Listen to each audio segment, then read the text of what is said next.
त्याच्यात अजून अनेक पर्याय आलेले आहेत, आपल्याला मार्गदर्शन होणारच आहे.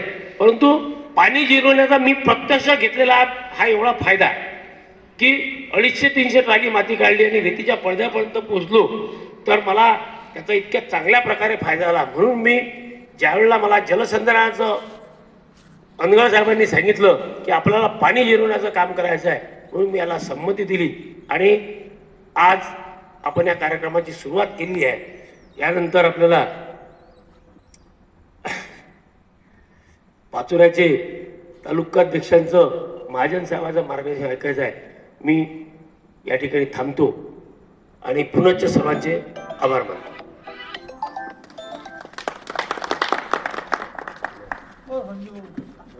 अरे अरे हम घर के आहे ना बा.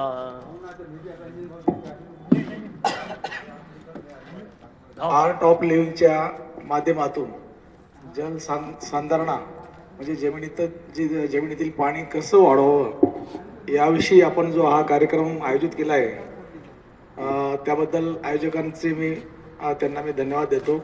आलेले शेतकरी यांना पण मी धन्यवाद देतो.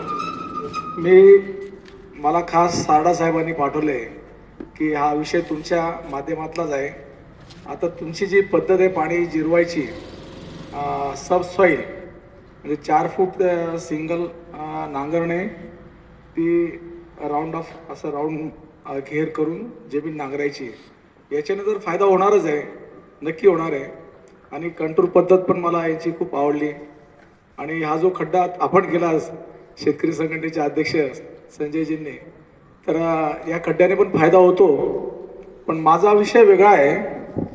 मी 2016 मी अंडरग्राऊंड जम्बो शोषखड्डा तयार केला.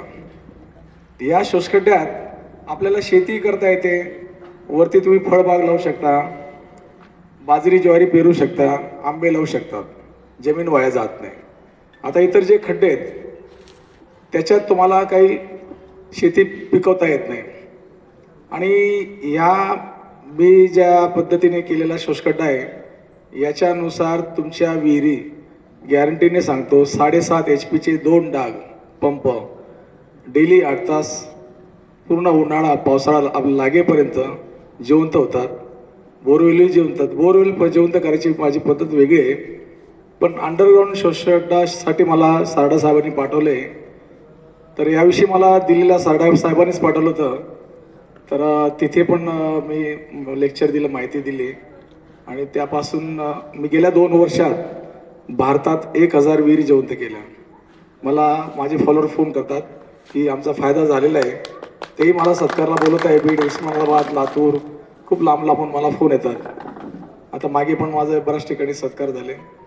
तर हा जम्बो शोषखड्डा केल्याने याला खर्च काही जास्त नाही आहे.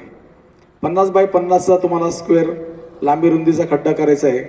20 फूट खोल जमिनीच्या उताराच्या साईडने आपल्याला हा खड्डा करायचा आहे, जिथून पाणी वाहून जातं. आणि त्याच्यात एक सिस्टीम आहे, दगड, रेती, वाळू वगैरे, ड्रम, पाईप, ती मी सविस्तर सांगेल तुम्हाला, कारण ते सांगायला बराच वेळ लागेल. असा शोषखड्डा केला तर तुम्हाला तुमची विहीर 100% जिवंत होणार. नाही झाली तर मी 21,000 रुपये तुम्हाला बक्षीस देणार, ही माझी गॅरंटी. धन्यवाद. नाना महाजन, नगरदेवळा.